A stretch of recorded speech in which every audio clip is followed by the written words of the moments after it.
आवाज जनतेचा, लढा सर्वसामान्य जनतेच्या न्याय व हक्कांसाठी। दारू पिण्यासाठी 300 रुपये दिले नाहीत म्हणून राहुरी फॅक्टरीतील बाळासाहेब पडागळे यास लाताबुक्क्यांनी मारहाण करत गळ्यातील 2 तोळे सोन्याची चैन व रोख रक्कम बळजबरीने काढल्याप्रकरणी राहुरी पोलीस ठाण्यात प्रसादनगर येथील अनिल पवार यांच्याविरुद्ध गुन्हा दाखल करण्यात आला।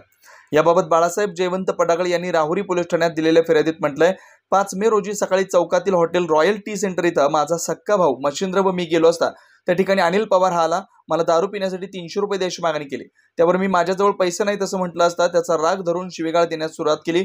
नंतर आम्ही घरी गेलो असता घरात जेवण करत असताना अनिल पवार आला व म्हणाला की बाळासाहेब पडागळे मी तुला मारून टाकणार आहे। यावेळी जेवणावरून लगेच उठून मला का मारणार आहे असं विचारलं असता माझ्या गळ्यातील 2 तोळे वजनाची सोन्याची चेन त्याने काढून घेत तसेच खिशातील 1,500 रुपये देखील काढून घेतले। या प्रकरणी राहुरी पोलीस ठाण्यात बाळासाहेब पडागळे यांनी दिलेल्या फिर्यादीवरून अनिल भीमराज पवार यांच्याविरुद्ध गुन्हा दाखल करण्यात आलाय। पुढील तपास राहुरी पोलीस करतात। नवनवीन घडामोडी आणि सत्य बातमी पाहण्यासाठी आजच आमच्या YouTube चॅनलला सबस्क्राइब करा, शेअर करा आणि लाईक नक्की करा।